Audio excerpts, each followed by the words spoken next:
Hey guys, I'm Stephanie, and this is Steph Stove, and today we're making my mom's recipe for squash casserole. I got some more fresh squash yesterday, and this was the first thing on my list to make. So let's get ready, and let's make my mom's squash casserole. Let's go. All right, to start off our recipe, obviously we're going to start with yellow summer squash, and I want this medium size right here. It's about the size of my hand. And according to my mom's recipe, it's going to take about 2.5 to 3 pounds, which would equal 2 squash about this size will be about a pound. So I'm going to go on the larger side and air for 3 pounds. So I'm going to do 6 squash. So as to do these, you're just going to kind of nip off the ends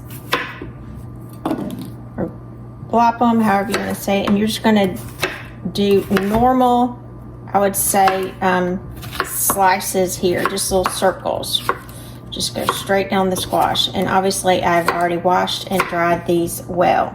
And then I've got a little small pot here. I'm just going to drop them in the pot and go through and cut these up. And as I cut these up, I'll be right back.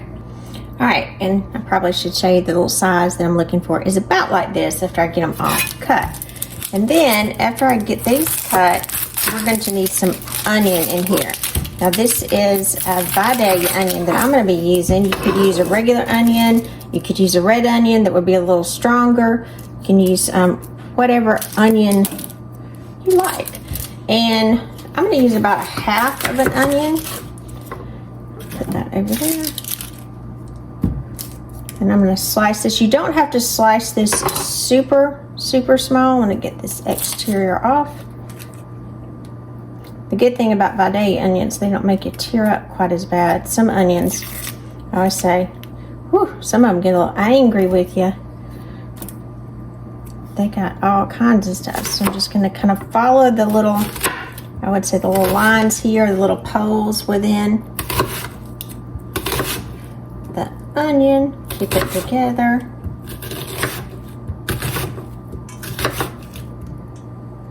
He jumped out of line.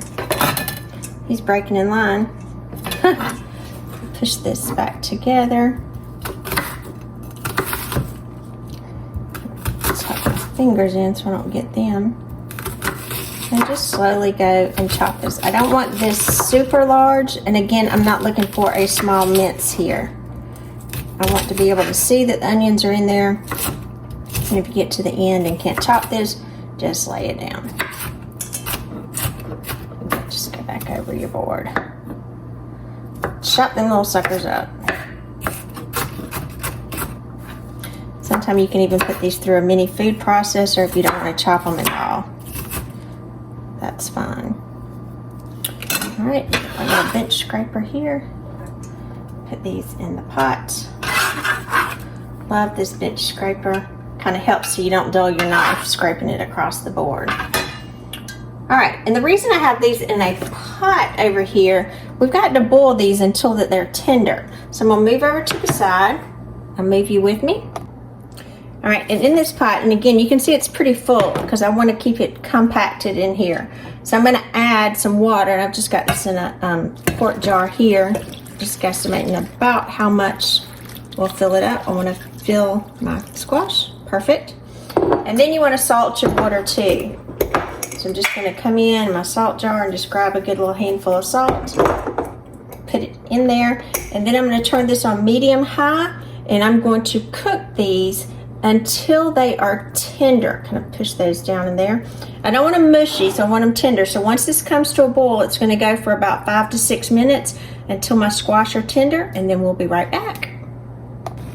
All right, we're starting to boil now. So remember I said that this is going to do 5 to 6 minutes, and a 5 to 6 minutes starts the time it boils, not the time you turn it on. So when it's boiling, you'll take a wooden spoon and lay it across the top. It won't boil over. So 5 minutes, these will be ready. Be right back. All right, it's been 6 minutes, so now I'm going to turn the stove off, and I'm going to let it kind of come down before I take it off because it's extremely hot. And at this point, I'm going to need to drain all of the water off of the squash. So I'm going to let it kind of come down for just a second because I don't want it to kind of pop on me because this is very, very hot I know some people say, don't tell us it's hot. Well, I'm talking to myself too. It's hot. And I don't want it to splatter on me. So I'm gonna put my lid on it. My lid's got some nice drainage holes in here, so I'll line it up. I'm gonna take this over to the sink, pour out the water, be right back.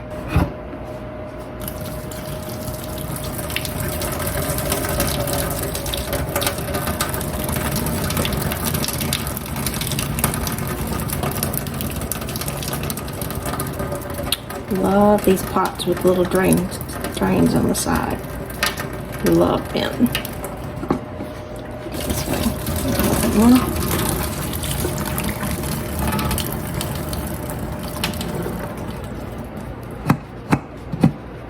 Be very careful. Make sure the steam is away from your face because it will burn you.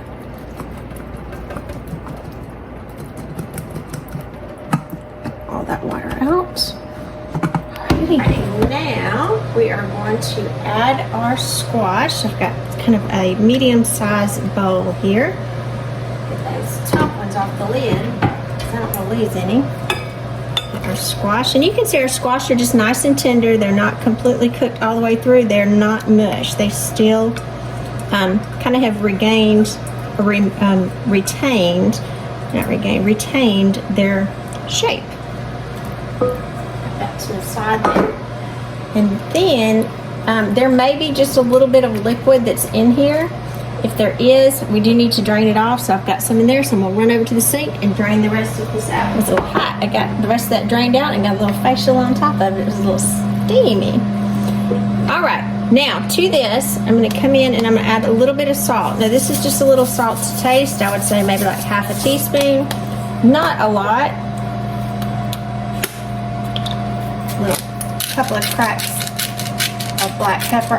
I like pepper on my squash, so if you are someone that likes a lot of pepper, add a little bit more pepper on there. But squash is one of those things that just really pepper does so well with it. Then we're going to add sour cream to it. The sour cream. Measure this out. Over there. That looks about right. We got sour cream in there. So you know it's going to be good. We got the sour cream. We have 1 egg. Always crack in a separate container so that way we don't get a really bad egg. So here I'm going to use this to kind of break it up. I'll whisk the egg up a little bit before I put it in here. I don't want to put it in there whole to run the risk of the squash cooking it. I'm going to add some of my sour cream and a few of the squash to it to kind of bring it up to temperature. This around. And if you hear that sound in the background, it's ready. So I'm going to pause it. I've got my little oven preheating to 350 degrees. If you're in an area where it's not really hot, I mean, it's hot in South Georgia now. We're getting up temperatures up upper 90s. Heat indices over 100 every day. It's very hot. But if you're not hot, you know, where you are, and some of you have said that you're not, you go ahead and use your regular oven. But for me, I love to use my little oven. And I'll give you a link to it if you'd like to. It bakes, broils, toasts, air fries. It does it all. All right, we're going to mix this together. This is very simple. Oh, so tasty. And you can see as you mix it, the squash start breaking down, which is what we need them to do. All right, so now I've got a medium casserole dish here, and I'm going to add my squash to it. Push that to the side. And in the South, we love some crackers. So we are going to take Ritz crackers, because these are the nice buttery ones. Now you can use kind of whatever's equivalent in your area, but this is a buttery cracker that you're going to use. And I'm going to put these over here. I'm going to start off with a little over half.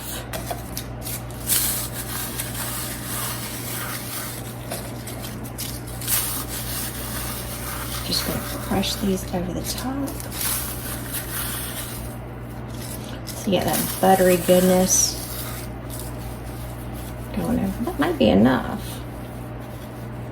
You don't want a huge amount, but you just do want enough to cover the top. Actually, I'm going to do a few more. About 4 or 5 more. 3/4 of a sleeve will do.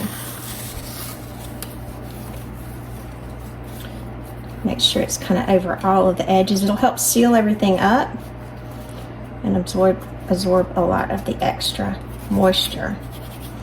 All right, and then we're going to top it with grated cheddar cheese.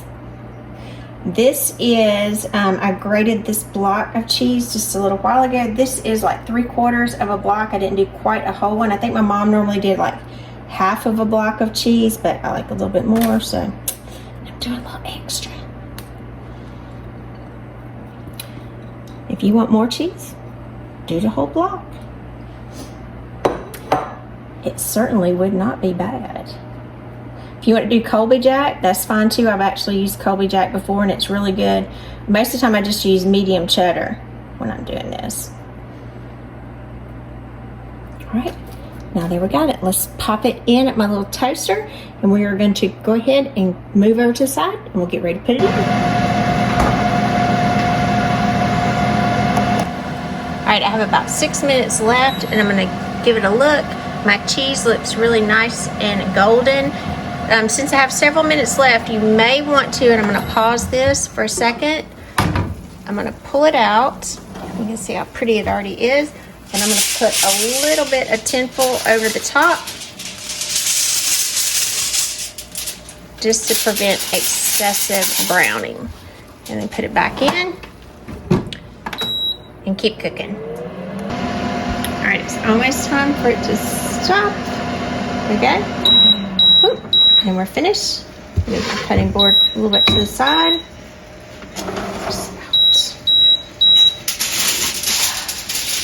Beauty. Carefully get this out. Look at that.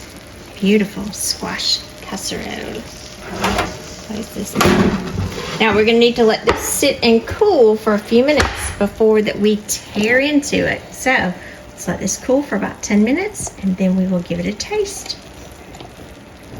I'm Stephanie and this has been Steph's Stove, where today I made you my mom's recipe for Southern squash casserole. Now I will say I do it a little differently than my mom. I think in her original recipe that I have, she has it where she layers the cheese first and then the crackers, and I've just reversed that through the years because that's the way I like it. And if you like it the other way, flip it around and make it yours. No big deal. But this is the way that I make the twist on her recipe. So it's been cooling for several minutes now, and I'm sure it's still really hot, but we're gonna dip into it and have a wonderful bite of this deliciousness. So let me get my plates. I think when I do it reverse like this, I kind of get a bigger, I seal in those crackers, which is what I like. Look at that. Now this has been cooling for about 15 minutes, and you can see it is still what I call lava hot. It's hot, but it's good. It's good. So we're gonna go in there and just look at that delicate summer squash. The flavors in there, and the Ritz crackers are ideal. You can substitute some other buttery crackers. I wouldn't do saltines because you need that buttery goodness in it, since we don't have any other butter in here. Go and get some of that cheese and crackers in there. Have some in every bite.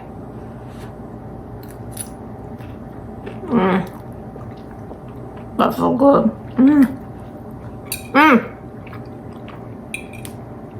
That is good. We've got to have some of this.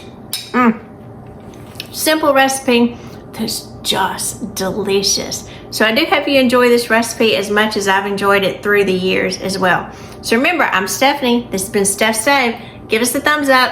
Click that subscribe button for more great content like this. And remember, Steph's Stove, we're making memories one dish at a time. Thanks for watching, guys. Have a great day. Bye.